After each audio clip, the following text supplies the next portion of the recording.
World Regions Geography, United States and Canada, Part 2. We're talking about ecology, land, and environmental management. So indigenous land use. Now what you see here in this map, this region right here during the last ice age was above the water level. The ocean stretched here and here, but not down here. And so this was the land bridge, the Bering Land Bridge you have probably heard of. And there are some various theories about how people ended up in the Americas, where they came from. It's pretty much agreed that they came out of here, though there are some theories that say they came this direction, which that's Greenland there, but came from Europe and over this direction also. But most people believe this is what it is. And what we have here, you see here genetic evidence supporting migration, archaeological evidence supporting migration. So there's basically two major theories.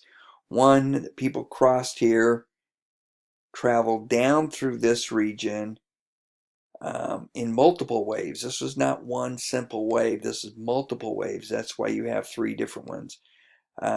Traveled down here through a gap in this glacial.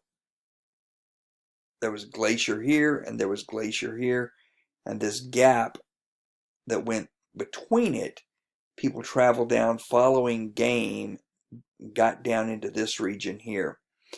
Another theory is that people came here and traveled along the coastal range, probably using boats or even walking, but traveling down here and then dispersed inward this direction, even farther south.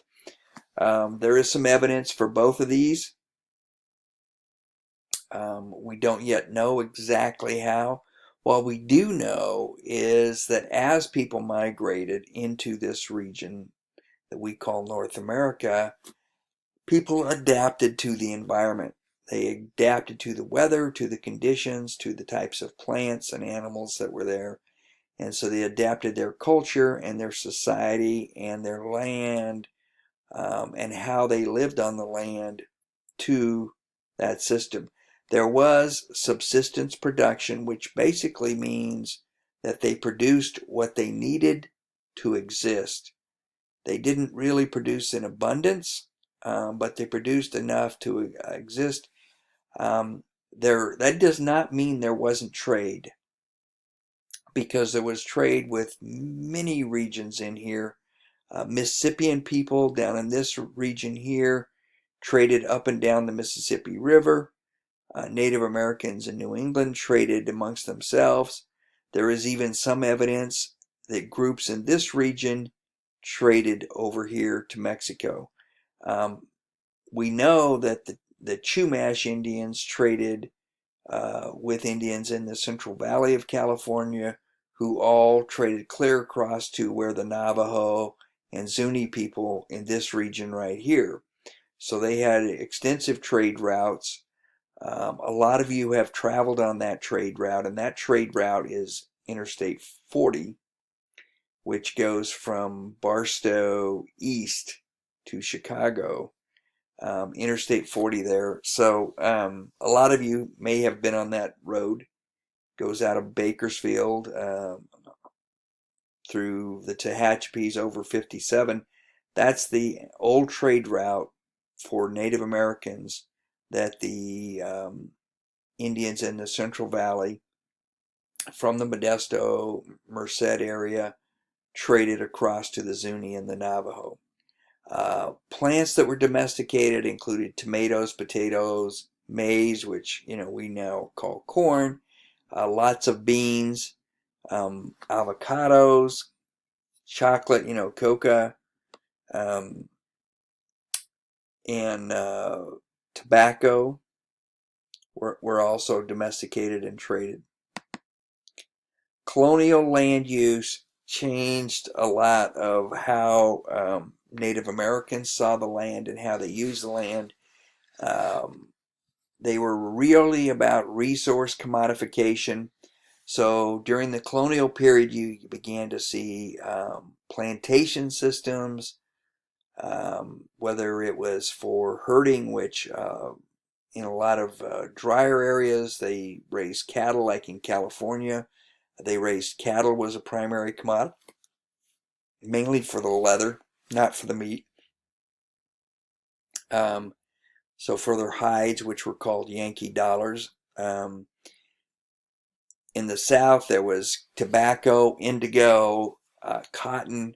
In the Caribbean, you had tobacco and sugar. And basically, that commodification of resources. The other resource that a lot of times we don't really think about that was pretty heavily commoditized was timber. The navies, the European navies of the 17th, 18th century were built from timber in North America. Land ownership was a concept that really didn't exist under most native systems.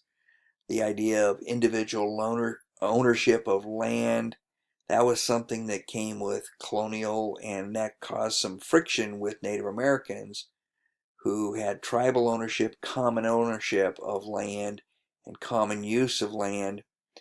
And then, of course, the reservation reserve, and the difference is this is the United States term and this is the Canadian term in North America to use for areas that were set aside for Native American tribes to live in.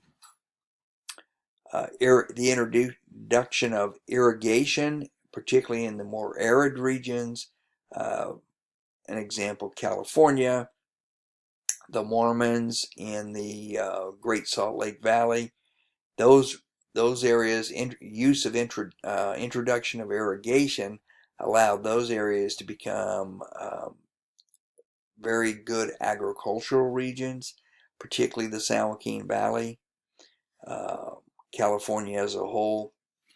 Acid rain. Acid rain is a product of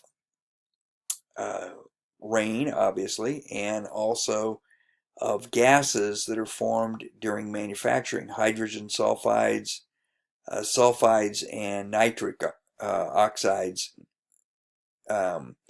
Those go up into the air, they get in with the moisture, they rain down, and the impact is they kill off the plant life. They change the acidity of the land. Right now in the Pacific Northwest is being adversely impacted by what's going on in China, by the increase in manufacturing in China, which is putting these up. It's caught in the jet stream, brought over to North America, and it's impacting large areas of forest in British Columbia and Washington State, and some even as far south as northern part of Oregon. Green goods and services is just about how environmentally good goods and services can be delivered, and how we do that, and what is produced. Cap and trade.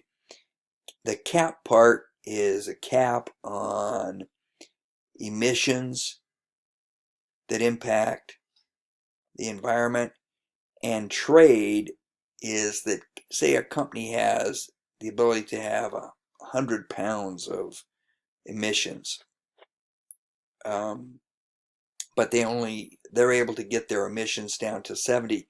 They can trade that 30, that difference between the 70 and the 30, to another company that maybe is at 130% of emissions, and they can use that 30% to offset their 30 and bring them also within. So it's a trade. It's a company that does a better job can sell that, and it becomes a tradable commodity. You may have read something recently about Jerry Brown, our governor, talking about cap and trade programs in California. I'm not so sure I agree with it. It's really a benefit to anybody except companies that don't want to spend the money to improve their environmental footprint. Alternative food movements. The Modesto area, San Joaquin Valley, is largely based in farming. You're seeing a move towards organic farming, increased profitability, some increased risks, some possibly increased nutritional values and flavors in organic farming. Genetically modified organisms, GMOs, those you read a lot about, and GMOs are controversial, partly because they cover such a broad spectrum of modifications. In other words, if you modify a plant to have more disease resistance, that's a GMO. Is that necessarily a bad thing? I don't know. I'm not a geneticist. But in any case, it's something to think about, because a lot of products are genetically modified. Now, as you see over here, these are countries that require notification of GMOs. North America, interestingly, doesn't. Local food. Local food means something that is produced and consumed locally. So if you go to your local farmer's market, it's more localized food. Localized food, I think in North America, I was reading a couple years ago in an article that the average pound of food that we consume travels about 1,800 miles. Think about that. It's roughly 3,000 miles across here. So the average piece of food we eat in this country travels about 2/3 of the way across the continent.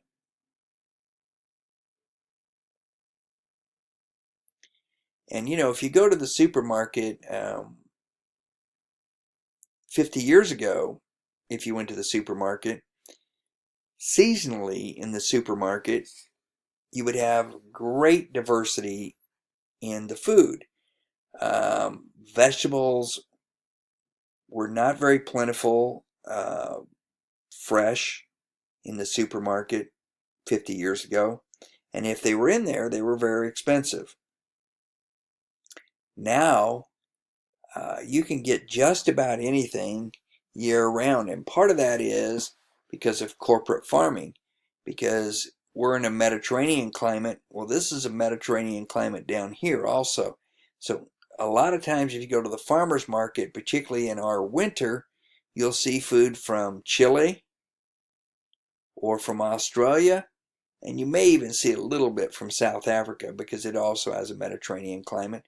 And these can all produce, basically, southwest side of a continent is Mediterranean climate, between 30 and 40 degrees. Right here, right there, and that's it. So you have here, here, there, there, and there. And they can produce the same types of foods. So a lot of stuff that we would normally produce here in our summer are produced down here in the winter and shipped.